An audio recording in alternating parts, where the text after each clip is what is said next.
Hello बच्चों, तो कैसे हैं आप सब। उम्मीद करता हूँ आप सब अच्छे होंगे और आपका बोर्ड एग्जाम का तैयारी बहुत बेहतरीन चल रहा होगा। अगर नहीं चल रहा है तो फिर करो ना। कब करोगे? जब एग्जाम खत्म हो जाएगा तब। चलिए चलते हैं। तो स्वागत है आपका अपना चैनल आरएफ शिक्षा पर, जहां आपको मिलता है daily most important objective question.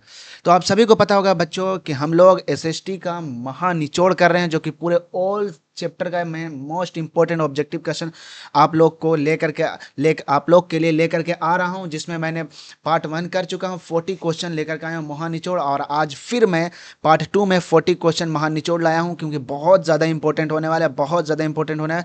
पूरे एसएसटी को निचोड़ करके सारा एकदम जो मोस्ट इंपॉर्टेंट ऑब्जेक्टिव है, जो सीधा सीधा आपको एग्जाम में आने का संभावना है, उसको उस तरीके का सवाल को मैं यहाँ पर लाया हूँ। तो वीडियो को स्किप बिल्कुल ना करें, और वीडियो में आगे बढ़ने से पहले चैनल को लाइक, सब्सक्राइब और शेयर और बेल आइकन की घंटी को जरूर प्रेस करें, क्योंकि नेक्स्ट महानिचोड़ जो आएगा, नेक्स्ट वीडियो जो आएगा, सबसे पहले आपके पास पहुंचे और आपने अपने तैयारी को बहुत बेहतरीन कर सकें, और बहुत जो है अपने एग्जाम में बहुत बोर्ड एग्जाम में बहुत अच्छा रिजल्ट ला सकें, और अपने घर वालों का, अपने आप को, खुद का नाम रोशन जो है रोशन कर सकें। तो चलिए चलते हैं वीडियो की तरफ। वीडियो में आगे पढ़ने से पहले आप सभी से रिक्वेस्ट है कि वीडियो को एक भी स्किप ना करें, और पीछे वाला भी जो वीडियो है उसको देख लें, क्योंकि यहाँ से बहुत ज़्यादा सवाल आपको सीधा सीधा एग्जाम में देखने को मिलेगा। तो ये जो सुनहरा मौका है, आप बिल्कुल इसको ना छोड़ें, आप इसको कामयाब करें। और आपके लिए मैं मेहनत कर रहा हूँ, तो आप लोग भी बच्चों मेहनत जी जान लगा करके कर दो।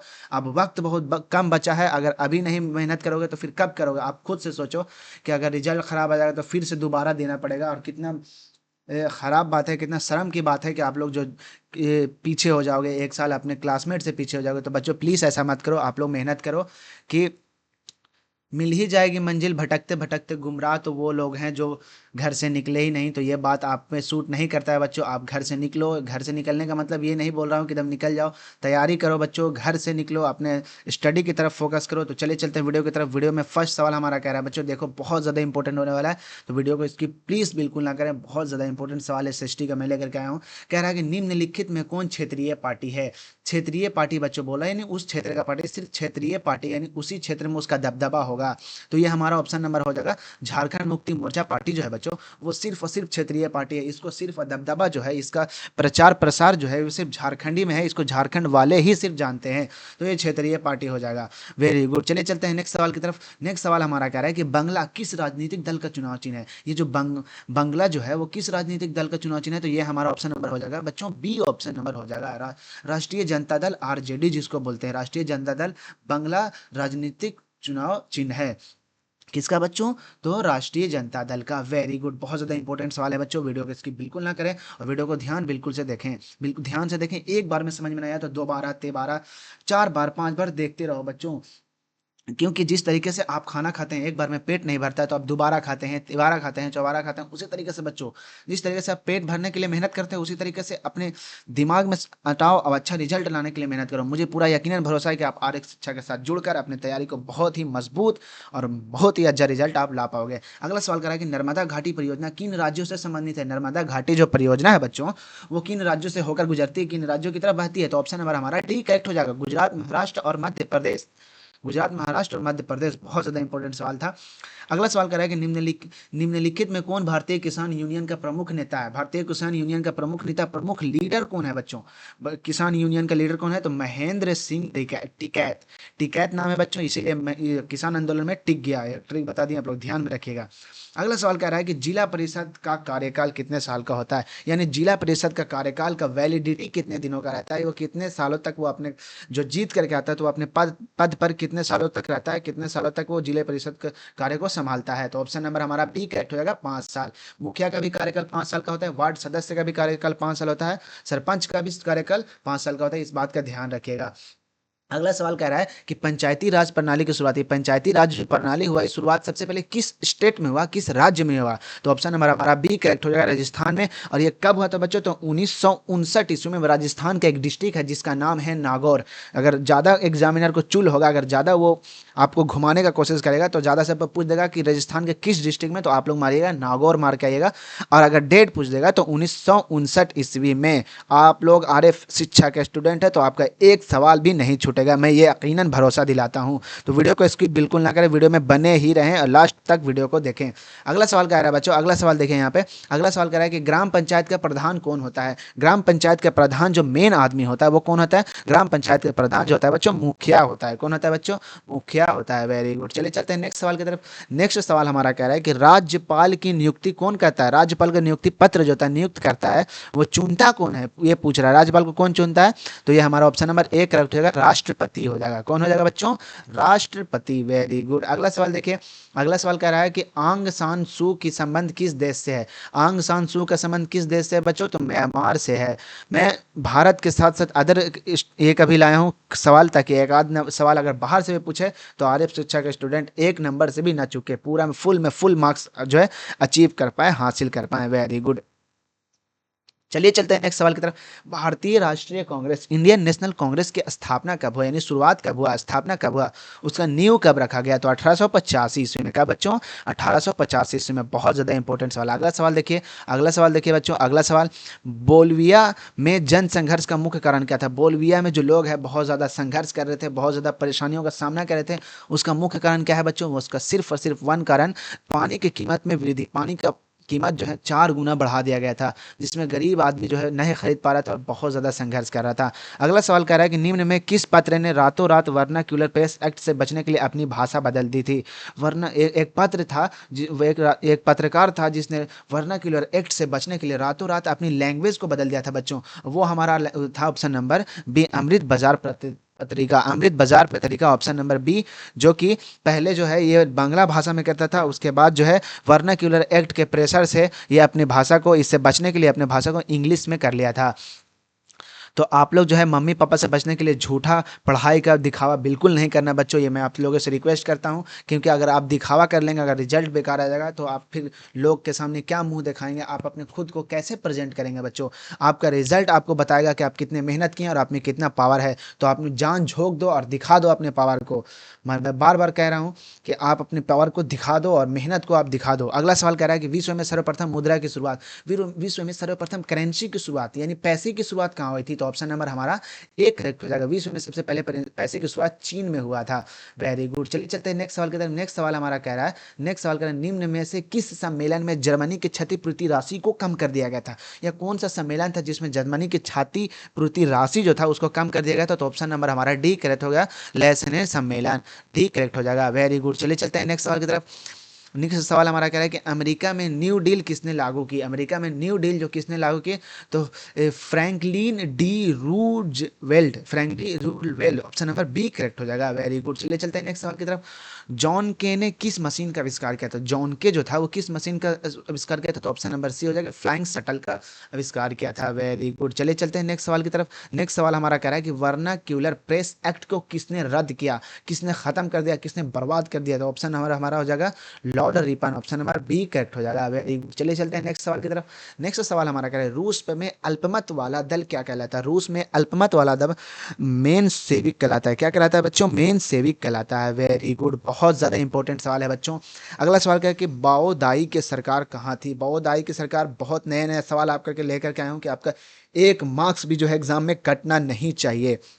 बाओ दाई की सरकार कहाँ थी बच्चों, तो ये दक्षिण वियतनाम में थी। कहाँ थी बच्चों, दक्षिण वियतनाम में। वेरी गुड, चलिए चलते हैं नेक्स्ट सवाल की तरफ। उत्तरी और दक्षिणी वियतनाम का एकीकरण मतलब क्या, कब हुआ था। उत्तरी और दक्षिणी वियतनाम का एकीकरण, एकीकरण का मतलब क्या होता है बच्चों, एक एक एक जो परिवार को दूसरे परिवार से मिलाना है, एक परिवार को दूसरे परिवार, फॉर एग्जांपल ये उत्तरी एक परिवार है, दक्षिणी एक परिवार है, तो इसका एकीकरण कब हुआ, इसको मिलाना कब हुआ। आप लोग देखे होंगे कि जब एक लड़का एक दूसरे लड़की का शादी होता है तो एक परिवार दूसरे परिवार से मिलते हैं, वो दोनों परिवार का एकीकरण होता है, लड़का लड़कियों का एकीकरण होता है, उस लड़के का इस लड़की का एकीकरण होता है, यानी दोनों एक जो है परिवार बनते हैं। तो वो कब हुआ था बच्चों, तो ऑप्शन नंबर हमारा करेक्ट हो जाएगा, ऑप्शन नंबर डी करेक्ट हो जाएगा, 1976 में हुआ था। वेरी गुड, चलिए चलते हैं नेक्स्ट सवाल की तरफ।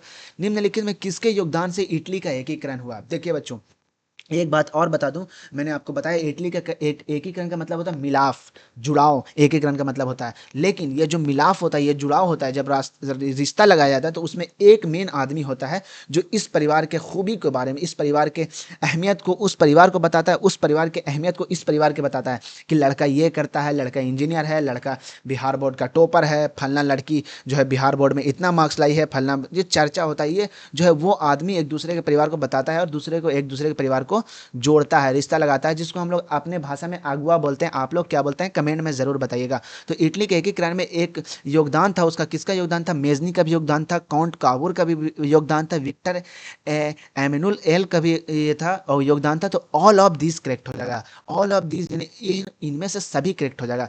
ये तीनों ऑप्शन जो है बच्चों, योगदान था इन लोग को इटली के एकीकरण करने में। हिगेल किस देश का दार्शनिक था? हिगेल जो था वो किस देश का दार्शनिक था बच्चों? तो ऑप्शन नंबर हमारा सी करेक्ट हो जाएगा, जर्मनी का दार्शनिक था। कौन बच्चों? Hegel, very good. जर्मन राइन राज्य का निर्माण किसने किया था? नेपोलियन बोनापार्ट हो जाएगा इसका आंसर। क्या हो जाएगा बच्चों? नेपोलियन बोनापार्ट, ऑप्शन नंबर हमारा बी करेक्ट हो जाएगा। अंतर्राष्ट्रीय महिला दिवस की घोषणा किस संस्था ने किया था? यानी किस संस्था ने बोला था कि अब जो है अंतर्राष्ट्रीय महिला दिवस भी मनाया जाएगा? ये बोला था संयुक्त राष्ट्र संघ संस्था वालों ने बोला था कि ये घोषणा किया था कि राष्ट्रीय महिला दिवस भी मनेगा। अगला सवाल क्या कर रहा है? टाका किस देश का मुद्रा है? जिस तरीके से टाका क्या किस देश का मुद्रा है? जिस तरीके से हमारे भारत का मुद्रा क्या है बच्चों? रुपया है। जैसे कोई हम लोग सामान लेते हैं, जैसे कोई हम लोग सामान लेते हैं तो पूछते हैं कि इसका कितना सामान हो, इसका कितना पैसा हुआ सर, कितना रुपया इसको देना पड़ेगा, मुझे कितना देना पड़ेगा, हम लोग रुपया में पूछते हैं कि इसको कितना देना पड़ेगा, कितना रुपया। उसी तरीके से बच्चों बांग्लादेश का मुद्रा टाका है। किसका बच्चों? बांग्लादेश का मुद्रा। वहाँ के बांग्लादेश के लोग क्या बोलते हैं कि कितना टका हुआ, कितना नहीं हुआ, इस तरीके से होता है। तो बांग्लादेश का मुद्रा क्या है बच्चों? टाका है। वेरी गुड, बहुत ज़्यादा उम्मीद करता हूँ आप लोग को समझ में आया होगा। क्यों नहीं समझ में आएगा? बहुत ही आसान तरीके से, निचोड़ तरीके से मैं आपको समझाऊंगा और बिल्कुल दिमाग में सीधा सीधा दम छाप देने वाला हूँ। बिहार में पहला क्षेत्रीय ग्रामीण बैंक कब स्थापित हुआ? तो हमारा ऑप्शन नंबर बी करेक्ट हो जाएगा, 1975 ईस्वी में। क्या हुआ था बच्चों? 1975 ईस्वी में। Very good. केंद्रीय सहकारी बैंक किस स्तर पर काम करता है? तो ऑप्शन नंबर हमारा करेक्ट हो जाएगा, जिला स्तर पे। क्या हो जाएगा? जिला स्तर पे। एकदम बोर्ड एग्जाम को फोड़ देना है, तोड़ देना है, एकदम एग्जाम खुद को एकदम टॉपर बनाने की पूरा पूरा कोशिश करना है। और एकदम यकीनन दिलाता हूँ कि इस आदर्श शिक्षा के साथ जुड़कर आप अपनी तैयारी को बहुत ही प्रचंड बना सकते हैं, बहुत ही प्रचंड कर सकते हैं। आपको दिखेगा बोर्ड एग्जाम में इसका असर देखने को मिलेगा। प्राथमिक कृषि साख समिति कृषकों को किस प्रकार का ऋण प्रदान करती है? तो ऑप्शन नंबर हमारा हो जाएगा ए हो जाएगा, अल्पकालीन ऋण प्रदान करती है। Very good. आर्थिक विकास का तीसरा क्षेत्र क्या है? पूछ रहा है कि आर्थिक विकास का तीसरा क्षेत्र क्या है? तो ऑप्शन नंबर हमारा डी हो जाएगा, सेवा क्षेत्र। सेवा आर्थिक विकास के तीसरे क्षेत्र में आता है। अच्छा बताओ बच्चों, और कौन कौन सा हो सकता है? मैं एक बता रहा हूँ, शिक्षा भी सेवा क्षेत्र में आता है। जिस तरीके से मैं आपको यहाँ पे पढ़ा रहा हूँ, बोर्ड एग्जाम के लिए तैयारी कर रहा हूँ, तो ये मैं एक सेवा दे रहा हूँ आपको।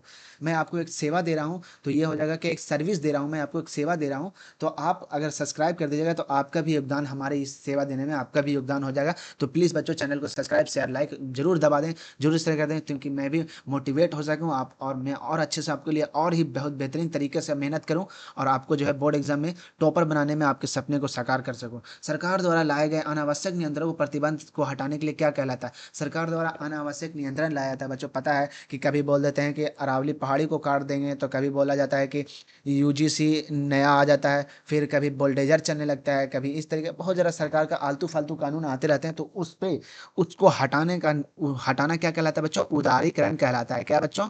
उदारीकरण कहलाता है। Very good. चले चलते हैं नेक्स्ट सवाल की तरफ। विश्व व्यापार संगठन का मुख्यालय कहाँ है? तो ऑप्शन नंबर हमारा करेक्ट हो जाएगा, जिनेवा। क्या करेक्ट हो जाएगा? जिनेवा। अगला सवाल देखिए, वर्तमान में उपभोक्ता संरक्षण हेतु कितने राज्य आयोग काम कर रहे हैं? वर्तमान में उपभोक्ता संरक्षण हेतु कितने राज्य काम कर रहे हैं बच्चों? तो 35 राज्य काम कर रहे हैं। बहुत ज्यादा इंपॉर्टेंट सवाल। हुगली औद्योगिक प्रदेश केंद्र है। हुगली औद्योगिक प्रदेश कोलकाता हावड़ा। कहाँ है बच्चों? कोलकाता हावड़ा। Very good. चले चलते हैं नेक्स्ट सवाल की तरफ। भारत में सबसे छोटा रेलवे जोन कौन है? भारत में सबसे छोटा रेलवे जोन है बच्चों, उत्तरी पूर्वी सीमांत railway. Option number B correct हो जाएगा। मैं बहुत ही नए नए सवाल लाया हूँ, तो आप लोग वीडियो को स्किप ना करें, बहुत ही गौर से देखें, अच्छे से देखें और अपनी तैयारी को बहुत मजबूत बना सके, बनाएं। अगला सवाल कह रहा है कि फाल्टा विशेष आर्थिक क्षेत्र कहाँ स्थित है? तो पश्चिम बंगाल में। ऑप्शन नंबर हमारा बी करेक्ट हो जाएगा। अगला सवाल देखिए, भारत में पहला सीमेंट संयंत्र कहाँ स्थापित हुआ था? चेन्नई में हुआ था। कब हुआ था बच्चों? 1904 ईस्वी में हुआ था। भारत का पहला सीमेंट संयंत्र, फैक्ट्री, बहुत पहला सीमेंट फैक्ट्री आप कह सकते हैं। अगला सवाल देखिए, अगला अगला सवाल देखिए यहाँ पे बच्चों कि भारत का बमीरघम किस शहर को कहा जाता है? तो ये हमारा ऑप्शन नंबर बी हो जाएगा जमशेदपुर, क्योंकि यहाँ पे बहुत बड़ा औद्योगिक क्षेत्र है, इसमें बहुत ज़्यादा स्टील का तो अलग अलग कारखाने यहाँ पे लगे हुए हैं जमशेदपुर में। टाटा लोहा आयरन सब तरह के जो है यहाँ पे लगा हुआ है कारखाना। निम्नलिखित में कौन जीवाश्म ईंधन है? तो कोयला भी है, पेट्रोलियम भी है, प्राकृतिक गैस भी है, इनमें से सभी हो जाएगा। यह सारे कौन सा संसाधन है बच्चों? कमेंट में बताना, नवीकरणीय या अनवीकरणीय, कमेंट में जरूर बताइएगा। बाघ परियोजना की शुरुआत कब हुआ था बच्चों? तो 1973 ईस्वी में हुआ था। क्यों किया गया था बच्चों? क्योंकि बाघ की जो है संख्या जो है बहुत कम हो रहा था, इसी की वजह से बाघ परियोजना शुरू किया गया था।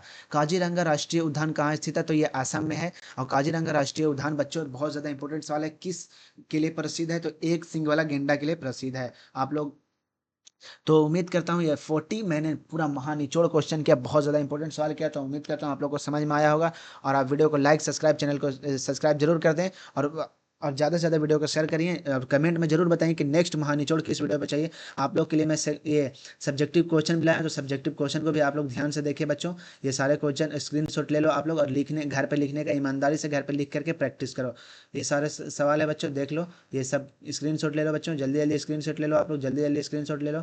चलो, वेरी गुड, मिलते हैं नेक्स्ट वीडियो में। धन्यवाद, जब तक के लिए शुक्रिया। मिलते हैं नेक्स्ट वीडियो में।